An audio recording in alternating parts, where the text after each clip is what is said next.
हल्की ठंडी हवा चल रही है, आसमान में बादल छाए हैं। बस स्टैंड लगभग खाली है। एक बूढ़ा भिखारी कोने में बैठा है, हाथ कांप रहे हैं, पेट की आवाज साफ सुनाई देती है। अरे, बस थोड़ा सा खाना मिल जाता तो आज की रात कट जाती। वो सामने से गुजरते एक युवक को देखता है, हिम्मत जुटाता है। बेटा, 2 रोटी दे दे, सुबह से कुछ नहीं खाया। यार, हर जगह यही लोग बैठे रहते हैं, काम धंधा कुछ नहीं। चल बाबा, आगे बढ़। युवक चला जाता है। भिखारी कुछ पल उसे जाता देखता रहता है। ठीक है बेटा, भगवान तुझे सलामत रखे। पास ही चाय की एक छोटी सी दुकान है। दुकानदार चूल्हा बुझा रहा है। रामू, आज उधार में 1 कप चाय मिल जाती क्या? बाबा, उधार बहुत हो गया है, मालिक डांटता है, आज नहीं दे पाऊंगा। भिखारी सर झुका लेता है। कोई बात नहीं, तेरी भी मजबूरी होगी। वो वापस अपनी जगह आकर बैठ जाता है, आंखें बंद करता है। कुछ देर बाद एक औरत अपने बच्चे के साथ बस स्टैंड पर आती है। बच्चा समोसा खा रहा है। भिखारी की नज़र उस समोसे पर टिक जाती है। हे भगवान, बस एक टुकड़ा। बच्चा आधा समोसा गिरा देता है। भिखारी की आंखों में उम्मीद चमकती है। वो धीरे से उठता है। अरे अरे, दूर रहो, छुओ मत मेरे बच्चे को। नहीं बहन, मैं तो बस। वो चुप हो जाता है। बच्चा मासूमियत से उसे देखता है। मम्मी, अंकल को भूख लगी है क्या? चुप, चलो यहाँ से। दोनों चले जाते हैं। भिखारी फिर उस पर बैठ जाता है। कभी मैं भी अपने बेटे को ऐसे ही समोसा खिलाता था। आज हालत देख। वो जेब टटोलता है। एक पुरानी तस्वीर निकलती है, एक छोटी बच्ची और एक औरत की। सीमा, राधा, पता नहीं तुम लोग कहाँ हो। अगर आज साथ होते तो शायद ये दिन न देखना पड़ता। दूर से बस आती दिखती है। कुछ लोग उतरते हैं। माताजी, कुछ खाने को दे दो, भगवान भला करेगा। बाबा, मेरे पास पैसे तो नहीं है, पर यह बचा हुआ बिस्कुट है। वो आधा टूटा पैकेट देती है। आपकी उम्र लंबी हो माताजी। महिला चली जाती है। भिखारी पैकेट खोलता है। अंदर सिर्फ 2 बिस्कुट हैं। वो एक बिस्कुट मुंह में डालता है। अचानक पास में बैठा एक कुत्ता उसे देखता है। तू भी भूखा है क्या? वो दूसरा बिस्कुट कुत्ते की ओर बढ़ा लेता है। कुत्ता धीरे से खा लेता है और उसकी तरफ पूंछ हिलाता है। कम से कम तू तो बिना डर के पास आया। बस स्टैंड अब लगभग खाली हो चुका है। भिखारी बेंच पर लेटने की कोशिश करता है। ठंड से कांप रहा है। हे भगवान, अगर कल सुबह आंख खुले तो बस 1 रोटी का इंतजाम कर देना। अचानक पास से एक छोटी सी मासूम आवाज सुनाई देती है। बाबा, आप यहाँ क्यों सो रहे हो? भिखारी धीरे से आंखें खोलता है। सामने करीब 10 साल की एक लड़की खड़ी है। बेटी, बस ऐसे ही थक गया था। आपका घर नहीं है क्या? भिखारी हल्की हंसी हंसता है, मगर हंसी में दर्द साफ है। घर था बेटी, अब ये आसमान ही छत है। लड़की चुप हो जाती है। उसके चेहरे पर चिंता साफ दिखती है। आपने खाना खाया? भिखारी कुछ पल चुप रहता है, फिर सिर झुका लेता है। आज भगवान ने शायद मेरा रोजा रखवा दिया। छोटा सा टिफिन निकालती है। ये लो बाबा, मम्मी ने मेरे लिए रखा था। नहीं बेटी, तू खा ले, तू बच्ची है। मैं रोज खाती हूँ, आप कब खाते हो? भिखारी उसकी आंखों में देखता है, जैसे बरसों बाद किसी ने इंसान समझकर बात की हो। लड़की टिफिन खोलती है। 2 रोटियां और थोड़ी सी सब्जी। जल्दी खा लो, ठंडी हो जाएगी। भिखारी कांपते हाथों से रोटी पकड़ता है। तू फरिश्ता है क्या? नहीं, मैं तो चंदा हूं। भिखारी रोटी का पहला कौर खाता है, आंखें बंद कर लेता है, जैसे सालों बाद स्वाद महसूस कर रहा हो। पास खड़ा वही कुत्ता फिर पूंछ हिलाता है। अरे, इसे भी दो ना। भिखारी रोटी का छोटा टुकड़ा कुत्ते को देता है। आज तो हम दोनों की किस्मत खुल गई। अचानक ठंडी हवा तेज हो जाता है। चंदा कांप जाती है। नहीं बाबा, आपको ज्यादा ठंड लग रही है। मेरी आदत है, तू ओढ़ ले। अब दोनों को कम ठंड लगेगी। दोनों हल्की मुस्कान के साथ बैठ जाते हैं। दूर से तेज हॉर्न की आवाज आती है। एक कार तेजी से बस स्टैंड के पास रुकती है। पापा, पापा! भिखारी चौंक कर उस आदमी को देखता है। आंखें फैल जाती है। विकास? आदमी दौड़कर उसके पास आता है। पापा, आप यहाँ कैसे? मैं आपको हर जगह ढूंढ रहा था। बेटा, मुझे लगा तुमने मुझे भुला दिया। पापा, बिजनेस में नुकसान हुआ, सब बिखर गया, पर मैं आपको कभी नहीं भूल सकता। विकास की नज़र चंदा पर जाती है। बेटी, तुम कौन हो? मैं बस बाबा के साथ बैठी थी, इन्हें भूख लगी थी। विकास टिफिन देखता है। पिता के हाथ में आधी रोटी। उसकी आंखें भर आती हैं। तुमने मेरे पापा को खाना दिया? भूखे थी तो दे दिया। कुछ पल सन्नाटा। विकास जेब से पैसे निकालता है। ये लो बेटी। नहीं अंकल, मैंने पैसे के लिए नहीं दिया। भिखारी गर्व से चंदा को देखता है। बेटी, तेरे हाथ की रोटी ने आज मुझे मेरे बेटे से मिला दिया। भगवान करे तेरी जिंदगी में कभी अंधेरा ना आए। चंदा की आंखों में चमक। कार का दरवाजा खुलता है। विकास अपने पिता को सहारा देकर बैठाता है। जब भी आसमान में चांद देखना, समझ लेना बाबा तुझे दुआ दे रहा है। कार धीरे धीरे दूर चली जाती है। चंदा वहीं खड़ी आसमान की ओर देखती है। बादलों के बीच से हल्की चांदनी झांकती है। बाबा, मैं भी आपको नहीं भूलूंगी। अगली सुबह वही शहर, लेकिन अब बस स्टैंड साफ सुथरा हो चुका है। चंदा अब 16-17 साल की हो चुकी है। साधारण कपड़े, हाथ में फाइल, चेहरा आत्मविश्वास से भरा, मगर आंखों में हल्की घबराहट। आज इंटरव्यू है। अगर ये नौकरी मिल गई तो माँ की सारी तकलीफ खत्म हो जाएगी। वो एक बड़ी इमारत के सामने खड़ी है। बोर्ड पर लिखा है विकास ग्रुप ऑफ कंपनीज। चंदा गहरी सांस लेती है और अंदर चली जाती है। ऑफिस के अंदर रिसेप्शन पर बैठी लड़की फॉर्म देखती है। आपका नाम? चंदा शर्मा। मैनेजिंग डायरेक्टर खुद इंटरव्यू लेंगे। चंदा थोड़ा घबरा जाती है। Interview room. दरवाज़ा खुलता है। अंदर एक बड़ा केबिन। सामने एक कुर्सी पर बैठा है विकास। अब वो सफल बिजनेसमैन है। चंदा धीरे से अंदर आती है। Good morning sir. विकास उसकी ओर देखता है। कुछ पल के लिए ठहर जाता है। चंदा? चंदा चौंकती है। जी, आप मुझे जानते हैं? विकास खड़ा हो जाता है। उसकी आंखों में पहचान की चमक। एक ठंडी शाम, बस स्टैंड, 2 रोटियां। चंदा की आंखें फैल जाती हैं। आप बाबा के बेटे? दरवाजे के पीछे से एक परिचित भावुक आवाज आती है। और वो बाबा आज भी तुम्हें दुआ दे रहा है। दरवाजा खुलता है। अंदर वही बुजुर्ग आते हैं, अब साफ कपड़ों में, चेहरे पर सुकून। बाबा! वो झुककर उनके पैर छूती है। बेटी, उस दिन तुमने जो रोटी दी थी ना, वो सिर्फ खाना नहीं था, वो उम्मीद थी, इंसानियत थी। चंदा, हम तुम्हें ढूंढ रहे थे। पापा रोज उस बस स्टैंड जाते थे, कहते थे एक दिन मेरी बेटी जरूर मिलेगी। चंदा की आंखें भर आती हैं। मैंने तो सिर्फ अपना फर्ज निभाया था। फर्ज नहीं बेटी, वो तेरी महानता थी। आज उसी दुआ का असर है कि हम फिर खड़े हैं। इंटरव्यू की जरूरत नहीं है। तुम आज से इस कंपनी की कर्मचारी नहीं, बल्कि हमारी फैमिली हो। सर? तुम्हारी पढ़ाई, तुम्हारी माँ का इलाज, सब हमारी जिम्मेदारी। भगवान सच में होता है। हाँ बेटी, और कभी-कभी वो किसी छोटे से दिल में छुपा होता है। बाबा, आपकी दुआ सच में रंग लाई। इस वीडियो में ये सीख मिला कि कभी-कभी 2 रोटियां सिर्फ पेट नहीं भरती, वो किस्मत भी बदल देती हैं। हल्की सुनहरी शाम, आसमान में ढलता सूरज, चौपाल के पास बड़ा पीपल का पेड़। रामदासा बैठे हैं, आंखें खाली पर भीतर तूफान। 2-3 गांव वाले धीरे धीरे पास आते हैं।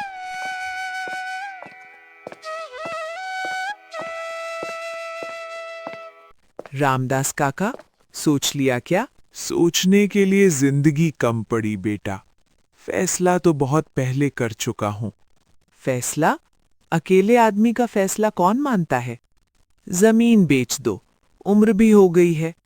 रामदास धीरे से सिर उठाते हैं, आंखों में हल्की चमक। उम्र हो गई है इसलिए बेच दूं, या इसलिए संभालूं कि आखिरी सांस तक वादा निभा सकूं? गांव वाले एक दूसरे को देखते हैं। काका, हम तो भलाई के लिए कह रहे हैं। शहर वाले अच्छे पैसे दे रहे हैं, आपको भी आराम मिलेगा। आराम? जिसके दिल में बेचैनी हो उसे पैसों से आराम नहीं मिलता बेटा। हल्का सन्नाटा। देख लीजिए काका, कल पंचायत है, वहां सबके सामने फैसला होगा। दोनों चले जाते हैं। रामदास से उठते हैं, धीरे धीरे जमीन के उस टुकड़े की ओर चलते हैं।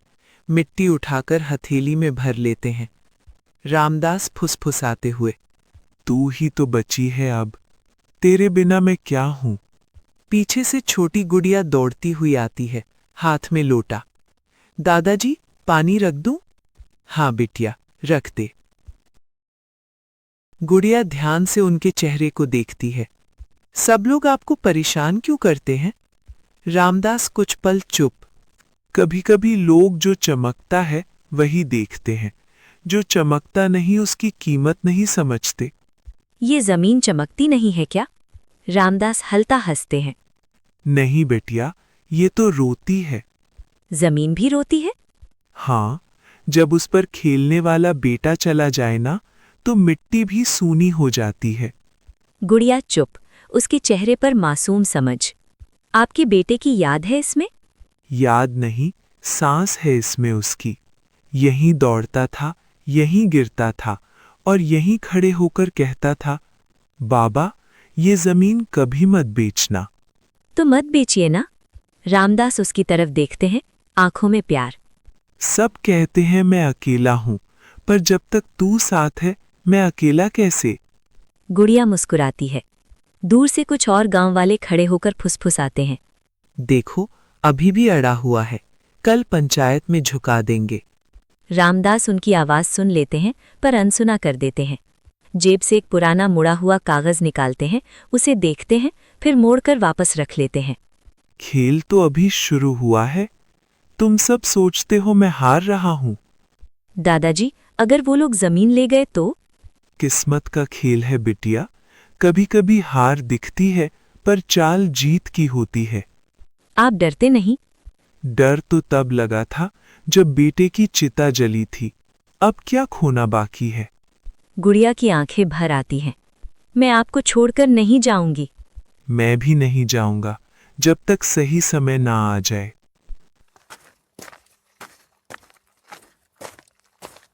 रामदास अकेले खड़े होकर जमीन की ओर आखिरी बार देखते हैं।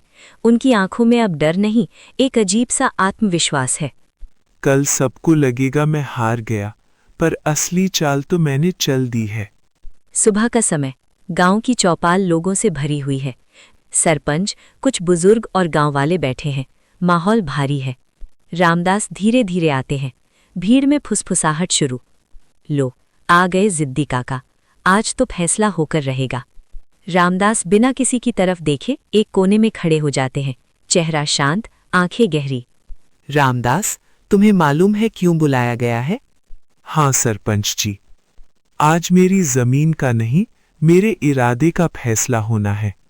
सीधी बात करो काका, जमीन बेचोगे या नहीं? नहीं। एक पल के लिए सन्नाटा, फिर शोर उठता है। देखा, यही हट है इनका। अकेले आदमी को इतनी बड़ी जमीन की क्या जरूरत? जरूरत जमीन की नहीं, वादे की है। कौन सा वादा? रामदास जेब में हाथ डालते हैं, पुराना मुड़ा हुआ कागज निकालते हैं। हाथ थोड़े कांप रहे हैं पर आवाज स्थिर। वादा अपने बेटे से कि ये जमीन कभी लालच के हाथ नहीं जाएगी। बेटा अब रहा नहीं काका, जिंदगी आगे बढ़ती है। जिसके बच्चे जिंदा है वही ऐसा कह सकता है। माहौल अचानक भारी हो जाता है। कुछ लोग नजरें झुका लेते हैं। ठीक है, अगर नहीं बेचोगे तो पंचायत फैसला करेगी। गांव के विकास के लिए ये जमीन चाहिए। रामदास धीरे धीरे आगे बढ़ते हैं। भीड़ खुद ब खुद रास्ता देती है। विकास? क्या विकास किसी के वादे को तोड़कर होता है? ये भावुक बातें पंचायत में नहीं चलती। रामदास कागज सरपंच के हाथ में दे देते हैं। तो फिर कागज की भाषा में बात कर लेते हैं। सरपंच कागज खोलते हैं, पढ़ते पढ़ते उनका चेहरा बदलने लगता है। ये क्या है? क्या हुआ सरपंच जी? 2 महीने पहले रामदास ने ये जमीन एक ट्रस्ट के नाम कर दी है। अनाथ बच्चों के आश्रय के लिए। पूरा चौपाल सन्न हो जाता है। मतलब अब ये जमीन उनकी नहीं? कानूनी तौर पर नहीं। तुमने हमें बेवकूफ बनाया। नहीं बेटा, मैंने बस तुम्हें तुम्हारा चेहरा दिखाया है। उसी समय गुड़िया भीड़ चीरते हुए आगे आती है। मैंने कहा था ना, मेरे दादाजी हार नहीं सकते। रामदास उसकी तरफ देखते हैं, आंखों में अपनापन। पर तुमने ऐसा क्यों किया? तुम्हारे पास तो कुछ भी नहीं बचेगा। रामदास धीरे धीरे चारों तरफ देखते हैं, आवाज भर्राई हुई पर मजबूत। जब मेरा बेटा गया था तब समझ आया, इंसान जमीन लेकर नहीं जाता, बस कर्म लेकर जाता है। भीड़ में खामोशी गहरी होती जाती है। तुम सबको जमीन चाहिए थी, मुझे उस पर बच्चों की हंसी सुननी है। अगर मेरा बेटा आज होता तो यही करता। सरपंच भावुक होकर बैठ जाते हैं। रामदास, तुमने पंचायत को नहीं, हम सबको आईना दिखाया है।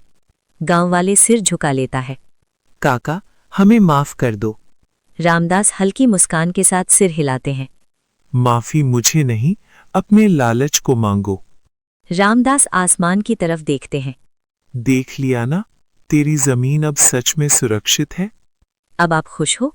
हाँ बिटिया, आज मैं सच में जीत गया। अगली सुबह वही जमीन जहां कभी सन्नाटा था, अब वहां छोटे छोटे कम्बे गड़े हैं, दीवार बन रही है। बच्चों की हंसी की हल्की आवाजें।